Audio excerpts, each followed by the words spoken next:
আসসালামু আলাইকুম সবাইকে। আজ আমি আপনাদের সাথে শেয়ার করব কত সহজ ওয়েতে হালিম রান্না করা যায়। এই জন্য আমি নিয়ে নিয়েছি 1000 গ্রাম খাসির মাংস এবং এভাবে করে মাংস টুকরো করে নিয়েছি এবং হলুদ গুঁড়ো দিয়ে মাখিয়ে রেখেছিলাম 20 মিনিটস, এতে করে খাসির মাংসে যেন গন্ধটা না থাকে। এরপর কুসুম গরম পানি দিয়ে আমি ক্লিন করে নিয়েছি।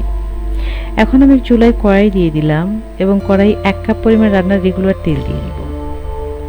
এরপর 1 কাপ পরিমাণ পেঁয়াজ কুচি। এখন পেঁয়াজটাকে এভাবে তেলের সাথে মিশিয়ে দেব এবং বারবার করে নেড়ে দিব। এখন আমি পেঁয়াজের মধ্যে 1 চা চামচ লবণ অ্যাড করব, এতে করে পেঁয়াজটা খুব তাড়াতাড়ি বাদামি হবে। লবণ দিয়ে এভাবে নেড়ে দিব এবং বাদামি রং যতক্ষণ না হবে নাড়তেই থাকবো। এখন দেখতে পাচ্ছি পেঁয়াজে বাদামি রং চলে এসেছে। এখন এর সাথে কিছু মশলা অ্যাড করব। 1.5 টেবিল চামচ রসুন বাটা, 1.5 টেবিল চামচ জিরা বাটা দিয়ে এভাবে করে নেড়ে দিব এবং একটু গরম পানি অ্যাড করব। তারপর এটাকে নেড়ে নেড়ে মিশিয়ে দিব। এখন আমি বাকি মশলাগুলো অ্যাড করব। এখন দিয়ে দিব 1.5 টেবিল চামচ আদা বাটা, দিয়ে মিশিয়ে দিব। লবণ স্বাদ মতো, যার যেমন পছন্দ।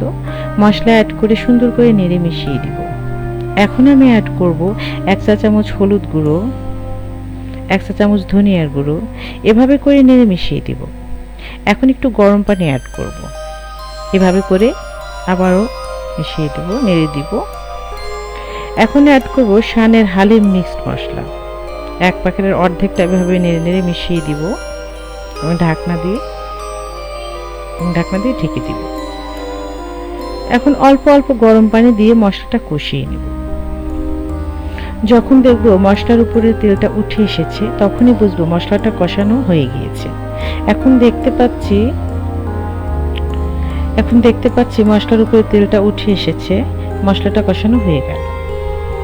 এখন আমি মশলার মধ্যে মাংসটা দিয়ে দিব এবং মশলার সাথে মাংসটা মিশিয়ে দিব এবং কিছুক্ষণ কষাবো।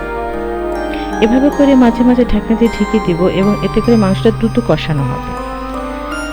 এখন মাংসের মধ্যে একটা লেবুর 4টা টুকরো দিয়ে দিব, এতে করে খুব সুন্দর একটা ফ্লেভার আসবে।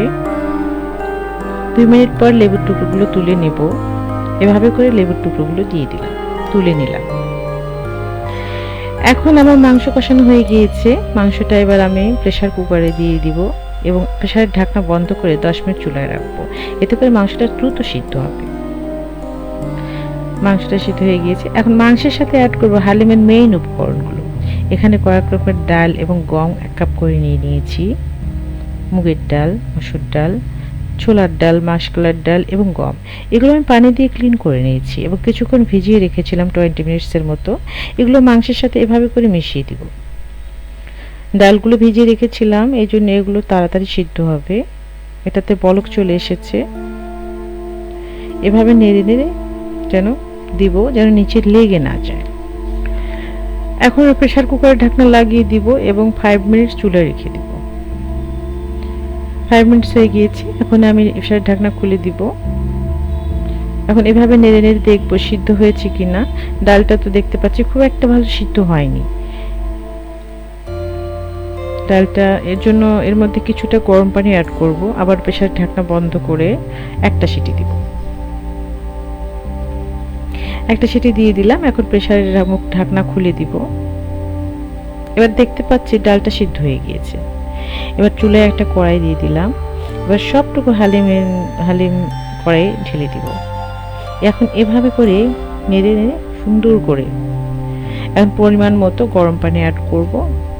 হালিমটা ঘন হয়ে এসেছে, এভাবে দেখে নিব। এখনো কিন্তু কিছু কিছু প্রসেস বাকি আছে, সবসময় খেয়াল করতে হবে কড়াইয়ের তলায় যেন লেগে না যায়। এখন শানের হালিম মিক্স মশলা অর্ধেক বাকিটা অ্যাড করব এবং এভাবে নেড়ে নেড়ে মিশিয়ে দিব। মেশানো হয়ে গিয়েছে। এখন আমি চুলায় একটা ফ্রাই প্যান বসিয়ে দিলাম এবং 1/2 কাপ পরিমাণ রান্নার রেগুলার তেল দিয়ে দিব। তেলটা গরম হয়ে আসলে তেলের মধ্যে একটু রসুন কুচি, 1/2 কাপ পেঁয়াজ কুচি দিয়ে দিব এবং পেঁয়াজটা বাদামি রঙে ভেজে নিব। পেঁয়াজে বাদামি রং চলে এসেছে। এখন এটাকে হালিমের মধ্যে অ্যাড করব এবং এভাবে করে মিশিয়ে দিব। হয়ে গেল আমার মজাদার হালিম।